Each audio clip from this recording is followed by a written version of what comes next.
Hello students, पिछले कुछ lecture से हम लोग रोटेशनल रेफरेंस फ्रेम के लिए ट्रांसफॉर्मेशन रिलेशंस निकाल रहे हैं। सबसे पहले हमने पोजीशन या स्थिति के लिए रूपांतरण समीकरण ज्ञात किया था और उसकी सहायता से हमने वेलोसिटी या वेग के लिए रूपांतरण समीकरण लास्ट लेक्चर में निकाला था। और जो रूपांतरण समीकरण हमें प्राप्त हुआ था वो इस तरीके से था कि v equals to V dash plus omega cross R dash, और इसको फिर हमने एक ऑपरेटर फॉर्म में लिख दिया था कि d upon D T equals to D dash upon D T plus omega cross वो कोई राशि जिस पर कि ये संकारक ऑपरेट करेगा या क्रिया करेगा। तो इस संकारक रूप के इस्तेमाल करते हुए हम जो क्रिया है, क्योंकि त्वरण क्या होता है D V upon D T यानी वेग में परिवर्तन की दर, तो हम इस संकारक रूप में लिखी गई जो समीकरण है उसको v से ऑपरेट करेंगे। तो समीकरण हमें मिलेगा d upon D T, v से हमने क्रिया कर दी, equals to d dash upon D T plus omega cross, इसी तरह से v। तो ये हमने v से इस ऑपरेटर की क्रिया करवा दी है। तो dv अपॉन dt तो क्या हो गया, त्वरण a, एक इसमें त्वरण है s निर्देश तंत्र में। तो ये तो हो गया dv अपॉन dt s निर्देश तंत्र में पिंड का त्वरण। अब दूसरी तरफ ये s डैश के लिए है d डैश अपॉन dt का मतलब s में समय के साथ परिवर्तन की दर, डैश का मतलब यही है। तो हम v का क्या करेंगे, फिर से चूंकि हमें s डैश के लिए लिखना है तो हम v को इसी रिलेशन से रिप्लेस कर देंगे, v is equal to V dash plus omega cross R dash.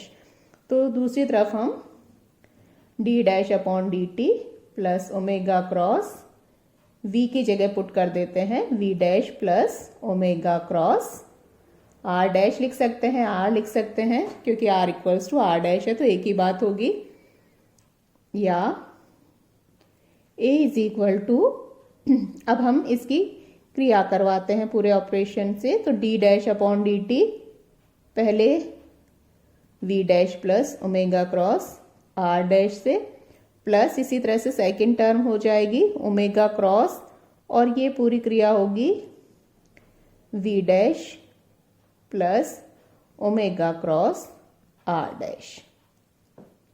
Solve करते जाएंगे तो a इक्वल्स टू, इसमें भी दो टर्म्स आ जाएंगी d dash v dash upon D T plus, चूंकि ओमेगा क्या है नियत जो कोणीय वेग है वो हमने नियत माना, इसलिए ओमेगा कांस्टेंट है तो हम इसको d अपॉन डी टी या d dash upon D T से बाहर ले सकते हैं। तो ये हो जाएगा omega cross d dash r dash upon D T, इसके दोनों टर्म्स आ गई। इसी तरह से दो टर्म्स यहां से होंगे कि omega cross v dash first term plus omega cross, ये ओमेगा पे क्रॉस वेक्टर साइन होगा, ओमेगा क्रॉस आर डैश, या a इज इक्वल टू, अब d dash upon D T v dash पर हो रहा है, इसका मतलब s डैश में वेग में परिवर्तन की दर, तो s डैश का में पिंड का त्वरण आ जाएगा। तो a is equal to a dash plus omega cross, फिर से वही d dash upon D T, S dash में वेग समय के साथ परिवर्तन की दर, और समय के साथ परिवर्तन किसका, r डैश या स्थिति का। तो ये क्या हो गया, वेग के बराबर होगा और s डैश में है इसलिए omega cross v dash plus omega cross v dash plus omega cross r dash. तो ये है s में पिंड का त्वरण, s डैश में पिंड का त्वरण, और ये दो टर्म्स बिल्कुल एक जैसी हैं और एक और टर्म है। तो या a is equal to a dash plus 2 omega cross v dash plus omega cross r dash. तो ये s में पिंड का s डैश में जो राशियां उसके साथ, तो इसको भी लिख सकते हैं या फिर इस तरीके से कि a dash is equal to a minus 2 omega cross v dash minus omega cross R dash. तो ये हमारे पास एक इंपॉर्टेंट रिलेशन मिला है जो कि S और S डैश में पिंड के त्वरण के बीच संबंध बता रहा है। इसको हम कह सकते हैं त्वरण के लिए रूपांतरण समीकरण। अब इस समीकरण पे हम ध्यान दें तो यहां दिख रहा है कि A डैश और A बराबर नहीं है, बल्कि दो अतिरिक्त टर्म्स आई हैं, दो एक्स्ट्रा टर्म्स आई हैं। उनका क्या प्रभाव कि अब तक जो हमने फर्स्ट यूनिट में जैसे किया था उनमें सब में इस तरीके का रिलेशन था कि A dash is equal to कुछ एक multiplier into A dash is equal to A मिल रहा था, या जैसे नियत कोण से झुके हुए थे तो उसमें एक मल्टीप्लिकेशन मैट्रिक्स और मिली थी। लेकिन हो रहा यह था कि अगर एक निर्देश तंत्र में पिंड का त्वरण है तो दूसरे त्वरण शून्य है, जीरो है, बल कार्य नहीं कर रहा है, तो दूसरे निर्देश तंत्र में भी पिंड का त्वरण है वो जीरो होगा। लेकिन यहां अगर हम देखें तो ये दो एक्स्ट्रा टर्म्स के प्रेजेंस की वजह से यदि A is equal to zero है तब भी A डैश का मान जीरो नहीं होगा। यानी अगर S जड़त्वीय निर्देश तंत्र है उसमें पिंड पर बल कार्य नहीं कर रहा जिसके कारण से उसका त्वरण शून्य है, तब भी S डैश में उसका त्वरण शून्य नहीं होगा, यानी उस पर एक बल कार्य करता हुआ दिखाई देगा। इसके कारण से घूर्णित निर्देश तंत्र अजड़त्वीय निर्देश तंत्र होता है। तो इस बात को हम इस तरह से लिख सकते हैं। तो दो अतिरिक्त टर्म्स हमें प्राप्त हुए हैं, एक है -2 ओमेगा क्रॉस V डैश, ये कहलाता है कोरोलियस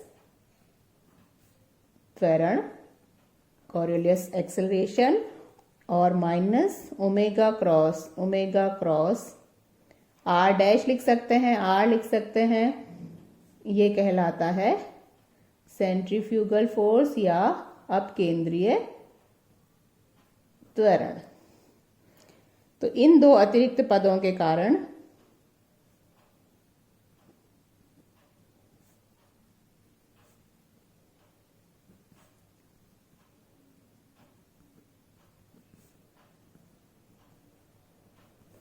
यदि हम माने कि S जड़त्वीय निर्देश तंत्र है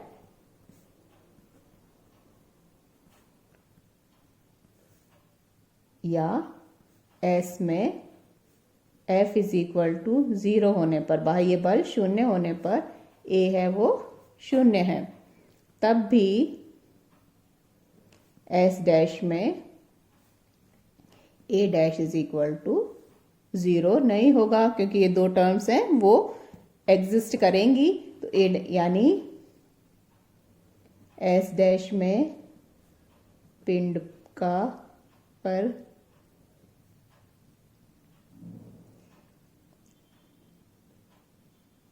आभासी बल कार्य करते हुए प्रतीत होंगे, जिनके कारण पिंड का त्वरण शून्य नहीं होगा। तो वास्तव में तो पिंड पर कोई बल कार्य नहीं कर रहा जिसके कारण से S में वो जीरो था, लेकिन S डैश में बाह्य बल की अनुपस्थित होने पर भी उसका त्वरण शून्य नहीं होगा, क्योंकि जो बल हैं वो आभासी बल उस पर कार्य करते हुए प्रतीत होंगे। अतः घूर्णित निर्देश तंत्र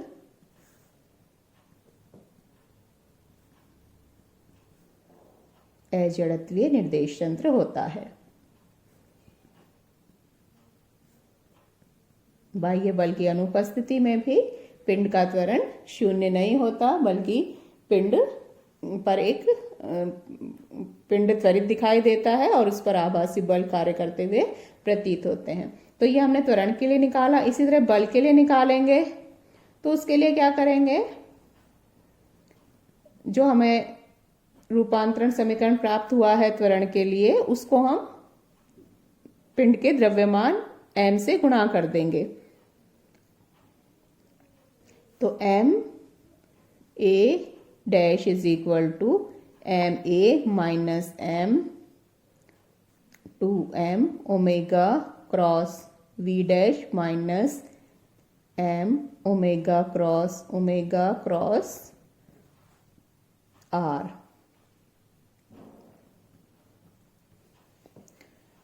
तो ये हो गया f डैश s डैश में पिंड पर कार्यरत बल equals to f minus 2m omega cross v dash minus m omega cross r। तो ये s डैश में पिंड पर कार्यरत बल, जितना बल कार्य करता हुआ दिखाई देगा, ये s में पिंड पर लग रहा बल।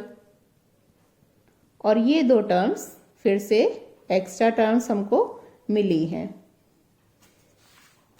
इनको भी हम उसी तरीके से minus 2m omega cross v dash, ये कहलाता है, जैसे वो कोरोलियस त्वरण था, ये कोरोलियस बल, और minus m omega cross r, ये अपकेंद्रीय बल।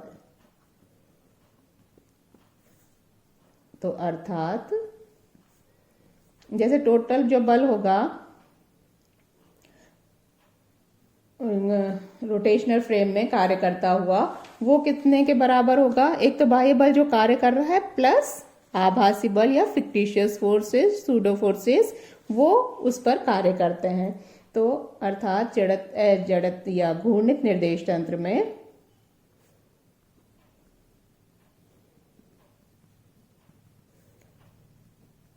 पिंड पर कार्यरत बल F डैश इक्वल्स टू, यहां लिख देते हैं, इक्वल्स टू स्थिर या जड़त्वीय निर्देश तंत्र में बल F के बराबर प्लस कुछ आभासी बल, उनको हम मान लीजिए FA कह रहे हैं। तो टोटल जो बल होगा F डैश, वो F प्लस FA के बराबर होगा। और FA क्या है? इसके दो पार्ट हैं कि एक तो minus 2m omega cross v dash और minus m omega cross r, ये है आभासी या छद्म बल। तो घूर्णित निर्देश तंत्र में पिंड पर दो अतिरिक्त, जो वास्तव में पिंड पर कार्य कर रहा है बल, उसके अतिरिक्त आभासी या छद्म बल कार्य करते हैं। तो ये बल किस लिए कार्य कर रहे हैं, आभासी या छद्म? क्योंकि जो निर्देश तंत्र है वो स्वयं अजड़त्वीय निर्देश तंत्र है, वो एक घूर्णित निर्देश तंत्र है, वो जड़त्वीय निर्देश तंत्र नहीं है। इसके कारण से पिंड पर अतिरिक्त बल कार्य करते हुए दिखाई देते हैं। और ये दो प्रकार के होते हैं, एक कोरोलियस बल और अपकेंद्रीय बल। इनके बारे में डिटेल में हम नेक्स्ट लेक्चर में करेंगे। आज के लिए अभी इतना ही। Thank you.